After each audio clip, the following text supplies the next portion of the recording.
Hello friends, study with BS classes में आपका बहुत बहुत स्वागत है।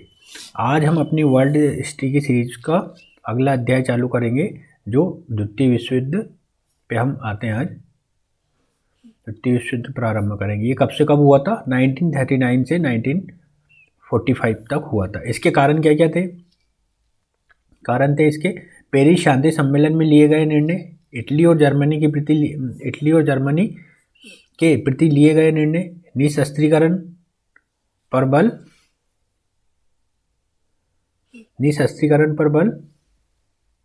राष्ट्रसंघ की स्थापना, आर्थिक मंदी और तुष्टीकरण की नीति, ये हम सब जानेंगे। तो कारण सबसे पहले देते हैं पेरिस शांति सम्मेलन के निर्णय। ठीक है, ये मैं लास्ट के बहुत सारी क्लास में बता चुका हूँ कि पेरिस शांति सम्मेलन में क्या क्या हुआ था, लेकिन अभी एक बार और हम रीडिंग कर लेते हैं। सम्मेलन में मित्र राष्ट्रों ने पराजित जर्मनी के साथ वर्साई की अपमानजनक संधि की। इसके तहत जर्मनी के क्षेत्रों का बंटवारा कर दिया गया और बड़ी धनराशि युद्ध क्षतिपूर्ति के रूप में जर्मनी पर आरोपित की गई। अतः जर्मनी का राष्ट्रवाद आहत हुआ। अतः ये स्वाभाविक ही था कि जर्मनी इस अपमान का बदला लेगा। इसी क्रम में हिटलर के नेतृत्व में नाजीवाद शासन की स्थापना हुई, जिसने वर्साई संधि के प्रावधानों को तोड़ना और अखिल जर्मन साम्राज्य का निर्माण करना अपना लक्ष्य घोषित किया। इसकी पूर्ति के लिए राज्यों की सीमाओं का उल्लंघन किया गया। फलतः द्वितीय विश्व युद्ध शुरू हुआ। पेरिस शांति सम्मेलन में इटली जीत कर भी हार गया, क्योंकि लंदन की गुप्त संधि के तहत किए गए वादे के अनुरूप उसे फ्यूम नगर और अन्य क्षेत्र प्राप्त नहीं हुए। फलतः उसका राष्ट्रवाद आहत हुआ। तो दूसरी तरफ युद्ध जनित आर्थिक कठिनाइयों ने जन असंतोष को तीव्र कर दिया। अतः मुसोलिनी के नेतृत्व में फासीवाद आया, जिसने विस्तारवाद पर बल और रोम बर्लिन धुरी का निर्माण किया। फलतः द्वितीय विश्व युद्ध का आधार तैयार हुआ। अब आता है हमारा निशस्त्रीकरण। पेरिस शांति सम्मेलन में निशस्त्रीकरण का प्रावधान पराजित राष्ट्रों के संदर्भ में लाया गया और मुख्य रूप से जर्मनी का निशस्त्रीकरण किया गया। इस भेदभाव मूलक प्रावधान ने निशस्त्रीकरण की मूल अवधारणा को ही निरर्थक बना दिया। अतः हिटलर ने निशस्त्रीकरण सम्मेलन से त्यागपत्र देकर सैन्यवाद पर बल दिया, जिससे द्वितीय विश्व युद्ध का आधार तैयार हुआ। राष्ट्रसंघ की असफलता। अंतर्राष्ट्रीय शांति और सुरक्षा हेतु राष्ट्रसंघ की स्थापना की गई थी, किंतु इसमें पराजित राष्ट्रों को स्थान नहीं मिला। अतः इसे विजयी राष्ट्र का संघ कहा गया और मित्र राष्ट्रों की स्वार्थ पूर्ति का साधन माना गया। इतना ही नहीं, राष्ट्रसंघ अपने कर्तव्य पालन में भी असमर्थ रहा। वस्तुतः वो इटली के विस्तार को नियंत्रित नहीं कर सका, और जब जापान ने 1931 में मंचूरिया क्षेत्र पर हमला किया तो राष्ट्रसंघ असहाय नजर आया। यही वजह है कि हिटलर राष्ट्रसंघ से त्यागपत्र देकर विस्तारवाद पर बल देने लगा। आर्थिक मंदी भी इसका एक कारण था। 1929 की वैश्विक आर्थिक मंदी ने प्रथम विश्व युद्ध से दुष्प्रभावित देशों की आर्थिक दशा को और भी कमजोर कर दिया। वस्तुतः युद्ध के दौरान लिए गए कर्ज ने राष्ट्रों की अर्थव्यवस्था को ऋणी बना दिया। इससे भुगतान की समस्या पैदा हुई।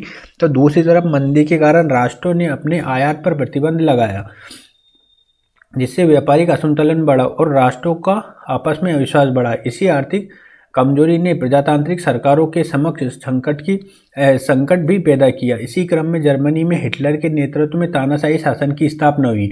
इस तरह इटली, जर्मनी, जापान जैसे तानाशाही शासन ने इस आर्थिक संकट से निकलने के लिए विस्तारवादी नीति पर बल दिया। फलतः विश्व युद्ध का आधार तैयार हुआ। नेक्स्ट आता है तुष्टीकरण की नीति। पश्चिमी पूंजीवादी शक्तियाँ साम्यवाद को अपने सबसे बड़ा शत्रु मानती थी। अतः उन्होंने सभी उपायों से साम्यवाद की समाप्ति पर बल दिया। इसी क्रम में साम्यवाद विरोधी देशों जैसे इटली, जर्मनी, जापान के प्रति ब्रिटेन ने तुष्टीकरण की नीति अपनाई। ब्रिटेन की नीति थी कि फासीवादी सरकार को साम्यवाद के विरुद्ध खड़ा करके स्वार्थ पूर्ति की जाए। अतः इटली, जर्मनी, जापान के विस्तारवाद को नज़रअंदाज किया गया। इसी क्रम में 1938 में हिटलर की मांग को पूरा करने के लिए उससे म्यूनिक समझौता किया गया। इसके तहत ब्रिटिश प्रधानमंत्री चेम्बरलेन ने हिटलर की अवांछित मांग सुडेटनलैंड क्षेत्र की मांग को स्वीकार कर लिया, जो एक स्वतंत्र चेकोस्लोवाकिया राज्य का अंग था। ये ब्रिटेन की तुष्टीकरण की नीति की पराकाष्ठा थी। वस्तुतः एक स्वतंत्र राज्य का अंग भंग कर उसे हिटलर के हवाले करना तुष्टीकरण की नीति को प्रमाणित करता है। इससे हिटलर का मनोबल बढ़ा और उसने विस्तारवाद पर बल देते हुए राज्य की सीमाओं का उल्लंघन किया। जर्मनी के प्रति तुष्टीकरण की नीति इसलिए अपनाई गई क्योंकि वहां ब्रिटेन के व्यापारिक हित मौजूद थे। वस्तुतः ब्रिटिश उत्पादों की मांग अन्य यूरोपीय देशों की तुलना में जर्मनी में ज़्यादा थी, इसलिए ब्रिटेन जर्मनी के आर्थिक पुनर्निर्माण पर बल दे रहा था।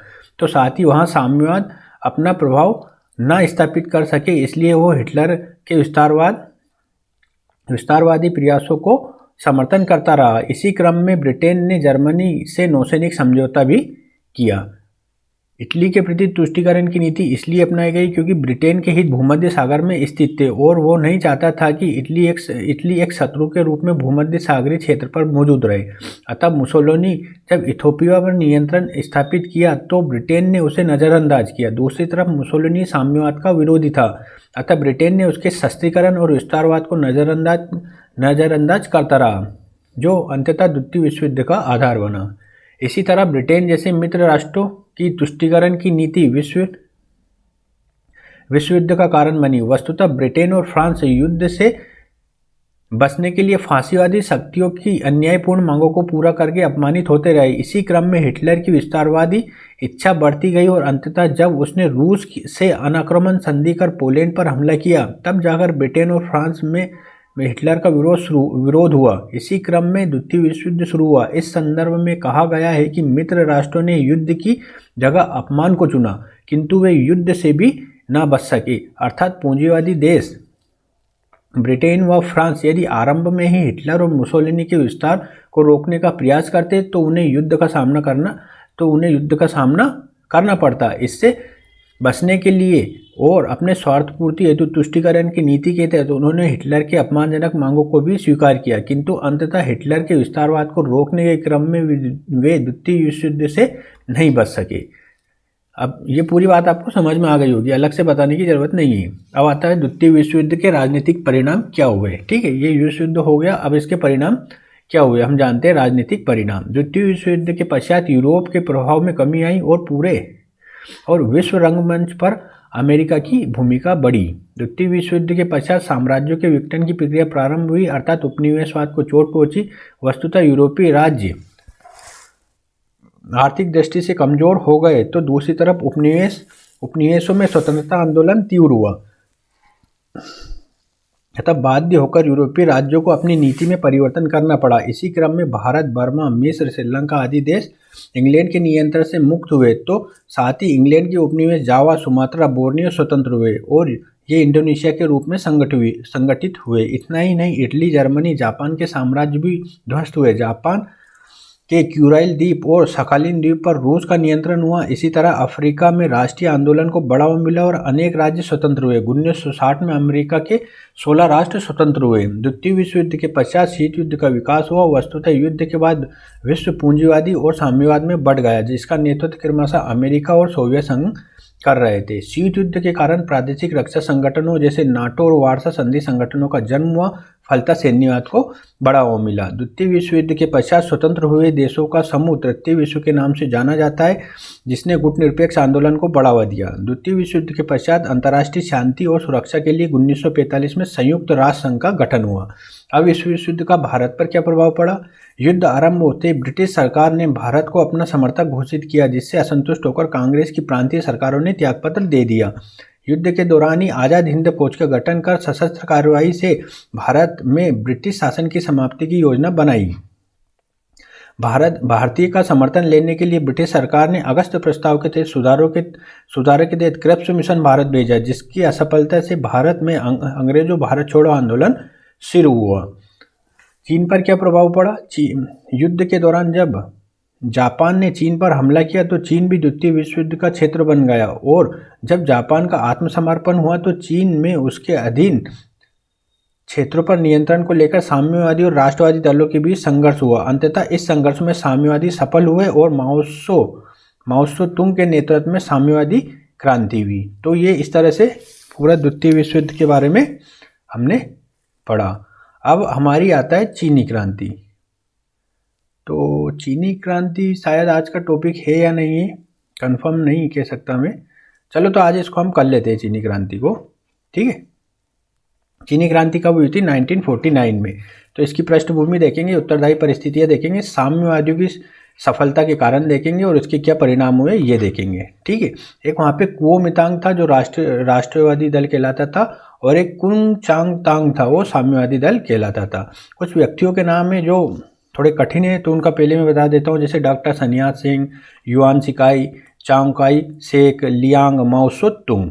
स्थान के नाम कुछ जैसे केंटन, येनान, नानकिन, चुनकिंग, सेंसी प्रांत। ठीक है, अब इसकी हम पृष्ठभूमि देखते हैं चीनी क्रांति की। चीन में पश्चिमी शक्तियों का आकर्षक मार्को पोलो के विवरण के पश्चात देखा जा सकता है। 16वीं सदी में पुर्तगालियों ने चीन में प्रवेश कर आर्थिक लाभ लेना शुरू किया। धीरे धीरे अन्य यूरोपीय देश भी लाभ लेने के लिए चीन पहुंचे। ये यूरोपीय व्यापारी रेशमी वस्त्र, चाय, बर्तन आदि वस्तुओं को खरीदकर यूरोप में बेचकर अपना लाभ सुनिश्चित कर रहे थे। 18वीं सदी के अंत में इंग्लैंड को जब अपने व्यापारिक असंतुलन की चिंता हुई तो उसने अफीम के निर्यात पर बल दिया। 1825 ईस्वी तक चीनी लोग अफीम के इस तरह आदी हो गए थे कि ये चीन में आयात की सर्वप्रथम वस्तु बन गई थी। अफीम के बढ़ते व्यापार के कारण चीनी राजवंश ने 1800 ईस्वी में इस व्यापार पर प्रतिबंध लगा दिया, किंतु फिर भी चोरी छुपे व्यापार होता रहा। इसी क्रम में जब चीनी अधिकारियों ने इस व्यापार को कठोरता से रोकना चाहा तो अंग्रेजों को आर्थिक नुकसान हुआ। फलतः ब्रिटेन ने चीन की इस नीति का विरोध किया। इसी क्रम में ब्रिटेन और चीन के बीच युद्ध हुआ, जिसे अफीम युद्ध के नाम से जाना जाता है। दरअसल ये अफीम युद्ध के बहाने चीन पर ब्रिटिश सरकार द्वारा नियंत्रण करने का प्रयास था। इस युद्ध में चीन को पराजित कर ब्रिटेन ने उससे नानकिन की संधि की, जिसके तहत अनेक चीनी बंदरगाहों पर ब्रिटेन का नियंत्रण स्थापित हुआ। साथ ही उसे चीन में विशेष क्षेत्राधिकार प्राप्त हुए। ब्रिटेन के लाभों को देखकर अन्य पश्चिमी शक्तियों ने भी चीन से विशेष क्षेत्राधिकार प्राप्त किए। अब आता है ताइपिंग विद्रोह, 1851 से 64 के मध्य चलाता है। यूरोपीय शक्तियों ने एक तरफ चीन के क्षेत्रों पर वहां के शासन को अव्यवस्थित किया, चीनी जनता पर मनमाने ढंग से कर आरोपित किया, अतः जनता की कठिनाइयां बढ़ी। दूसरी तरफ चीन के मंचू राजवंश का दृष्टिकोण इन समस्याओं के प्रति उदासीन रहा, अतः राजवंश के विरुद्ध जन असंतोष बढ़ने लगा। इसी क्रम में चीन में ताइपिंग विद्रोह हुआ, जिसका नेतृत्व सियू चुआन ने किया। इसे ताइपिंग विद्रोह इसलिए कहा जाता है कि इसमें स्थायी शांति के लिए देवीय साम्राज्य ताइपिंग तियन हो की स्थापना की थी, देवीय साम्राज्य। ठीक है, ये विद्रोह धार्मिक राजनीतिक स्वरूप से युक्त था। विद्रोहियों ने किसानों को भूमि पर अधिकार देने की बात कही और नारी शिक्षा का समर्थन किया, किंतु मंचू राजवंश ने विदेशी सहायता से इसे दबा दिया। इस तरह यह विद्रोह जन भावनाओं को तो व्यक्त करता है, किंतु इसे स्पष्टतः राष्ट्रीय आंदोलन के रूप में नहीं देखा जा सकता। यह मूलतः चीन के मंचू राजवंश के विरुद्ध विद्रोह था। अब हम बक्सर युद्ध पढ़ेंगे जो 1899 में हुआ था। चीनी जनता अपने देश के शासक से असंतुष्ट थी। वस्तुतः पश्चिमी देशों के हितों की पूर्ति करते करते चीनी सरकार आर्थिक दृष्टि से खोखली हो गई और जनता पर कर का भार लगातार बढ़ता ही जा रहा था। बेरोजगारी बढ़ रही थी, साथ ही प्राकृतिक आपदाएं, बाढ़ और अकाल ने जन कठिनाइयों में और वृद्धि की। इस तरह मंचू राजवंश चीनी में विदेशी प्रभाव को समाप्त करने का कोई प्रयास नहीं कर रहा था, जबकि विदेशी चीनी संस्कृति का अपमान भी कर रहे थे और वे ईसाई धर्म के प्रचार पर बल दे रहे थे। इसी क्रम में चीन में राष्ट्रवादी भावना का विकास हुआ और विद्रोहियों ने विदेशियों को चीन से बाहर निकालने की बात कही। दरअसल 19वीं सदी में चीन का संपर्क यूरोपीय देश के ज्ञान विज्ञान से हुआ, अतः वे भी अमेरिका और फ्रांस की क्रांति से प्रेरित होकर अधिकारों के प्रति सजग हुए। इसी क्रम में चीन में राष्ट्रवादियों ने बक्सर समिति का गठन किया, जिसका प्रमुख उद्देश्य विदेशियों को चीन से बाहर निकालना था। अंततः 1901 में विदेशी सैनिकों के सहयोग से इस विद्रोह का दमन किया गया। फिर भी इसका महत्व इस बात से है कि इसने मंचू राजवंश के विरुद्ध जन असंतोष को अत्यंत तीव्र कर दिया और उसके पतन का मार्ग प्रशस्त किया। इसी क्रम में 1911 में चीन में राजतंत्र की समाप्ति हुई और एक गणतंत्र की स्थापना हुई, किंतु चीन की जनता की दशा में कोई सुधार नहीं हुआ। विदेशी शक्तियाँ मौजूद रही और देश में अशिक्षा, आर्थिक कमजोरी बढ़ती गई। इस तरह जन असंतोष मौजूद था, जो अंततः साम्यवादी क्रांति का आधार बना। अब साम्यवादी क्रांति की क्या क्या परिस्थितियां थी। रूसी क्रांति की सफलता से प्रेरित होकर चीन में भी साम्यवादी दल बने, जिसने विदेशी प्रभुत्व से चीन को मुक्त कराना अपना लक्ष्य घोषित किया। ऐसी स्थिति में डॉक्टर सन्यास सेन के नेतृत्व में चल रही कुओमितांग जैसे राष्ट्रवादी दल था की सरकार और साम्यवादी दल जैसे कुंगचांगतांग कहते हैं के बीच सहयोगात्मक संबंध बना। किंतु सन्यास सेन की मृत्यु के बाद 1925 में चांग काई शेक कुओमितांग दल और सरकार का प्रभुत्व बना और इसने साम्यवादियों के विरुद्ध कार्रवाई की। साम्यवादियों का नेतृत्व माओ त्से कर रहा था। साम्यवादी जहां किसान और मजदूरों के हितों की मांग लेकर चल रहे थे और इससे उनकी लोकप्रियता बढ़ रही थी, तो दूसरी तरफ राष्ट्रवादी नेता चांग जमींदारी, सामंतों और पूंजीपतियों का समर्थन करते हुए उनके हितों की पूर्ति पर बल दे रहा था। इसी क्रम में चांग के साथ साम्यवादी का टकराव बढ़ा। अतः चांग ने 1931 से 34 के बीच साम्यवादियों के विरुद्ध कठोर कार्रवाई की, जिसमें हजारों साम्यवादी मारे गए और बड़ी संख्या में साम्यवादी महाप्रस्थान कर चीन के उत्तरी क्षेत्र शेंसी प्रांत पहुंचे। यहाँ हजारों मील लंबी यात्रा थी, जहाँ नदी, पहाड़ और विपरीत परिस्थितियों को पार कर साम्यवादियों ने अपनी शक्ति का केंद्र बनाया। यह महाप्रस्थान उनके संघर्ष की क्षमता और जीवन शक्ति का परिचायक बना। इसी समय जापान ने 1931 में चीन के मंचूरिया क्षेत्र पर हमला किया, किंतु चीन में मौजूद चांग की सरकार ने जापानियों का मुकाबला न करके साम्यवादियों को ही दमन करना जारी रखा। अतः चीनी जनता चांग की राष्ट्रवादी दल के सरकार के विरुद्ध हो गई। दूसरी तरफ साम्यवादियों ने जापानियों से मुकाबला किया, अतः चीनी जनता का समर्थन साम्यवादियों को मिलने लगा। इस तरह चीन का साम्यवादी दल राष्ट्रवादी दल की तुलना में ज़्यादा राष्ट्रवादी निकला। ठीक है, ये बातें आपको स्पष्ट रूप से समझ में आ रही होगी, जो जिस तरह से मैं पढ़ रहा हूँ, है ना। आप इसको अच्छे से सुनेंगे गौर से तो चीज़ें पूरी तरह से समझ में आएगी। अलग से समझाने की ज़रूरत नहीं लग रही है मुझे। ठीक है, द्वितीय विश्व युद्ध और चीनी क्या होता है। 1937 में जब जापान ने चीन पर हमला कर नानकिन पर अधिकार किया, तब द्वितीय विश्व युद्ध के दौर में चीन भी पश्चिमी शक्तियों के हस्तक्षेप का क्षेत्र बन गया। इस चीन में साम्यवादी और राष्ट्रवादी सरकार के बीच संघर्ष चल रहा था, अर्थात गृह युद्ध चल रहा था। अमेरिका और ब्रिटेन इस गृह युद्ध को रोकना चाह रहे थे, क्योंकि गृह युद्ध में साम्यवादी की स्थिति मजबूत थी। अतः 1942 में अमेरिका, ब्रिटेन, फ्रांस जैसी पूंजीवादी देशों ने चांग की सरकार से समझौता करते हुए अपने विशेष क्षेत्राधिकार त्याग दिए, ताकि चांग की सरकार को मजबूती मिल सके। इसी क्रम में अमेरिका ने चीन में जापान को एकजुट होकर मुकाबला करने के लिए जनरल स्टीलवेल को भेजा, किंतु यह असफल रहा। जापान के आत्मसमर्पण के साथ ही द्वितीय विश्व युद्ध का अंत हो गया, किंतु चीन की समस्या का अंत नहीं हुआ। अब प्रश्न यह था कि चीन में जापान द्वारा अधीन किए गए क्षेत्रों पर किसका नियंत्रण स्थापित हो। वस्तुतः जापानी नियंत्रण वाले क्षेत्रों पर अधिकार को लेकर दोनों दलों के बीच संघर्ष छिड़ गया। इसी समय अमेरिका ने पुनः एक मार्शल के नेतृत्व में योजना प्रस्तुत की, जिसके तहत कहा गया कि चीन में जो दल जहां अपनी सत्ता का केंद्र स्थापित कर चुका है, वहां पर वो अपना शासन करता रहे, तथा दोनों दल मिलकर एक संयुक्त परिषद बनाए और केंद्रीय सरकार चलाए। किंतु यह योजना लागू नहीं हो सकी और साम्यवादियों ने चीन के क्षेत्रों पर नियंत्रण स्थापित करते हुए चांग की सरकार को भगा दिया और वो फॉर्मोसा, जिसे ताइवान कहते हैं, जाकर स्थापित हुआ।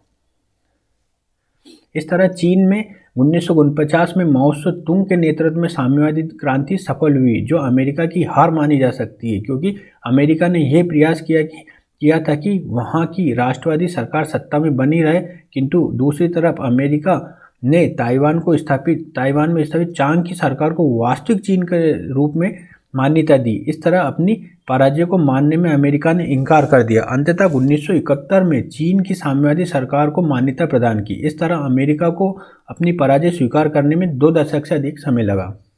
दोस्तों, आपको यह बात पता होना चाहिए कि जब संयुक्त राष्ट्र के संघ बना था, तो पहले जो चीन था वो वास्तविक चीन नहीं था। ये यहाँ पे ताइवान में स्थापित चांग की सरकार है ना, इसे वास्तविक चीन का दर्जा दिया हुआ था।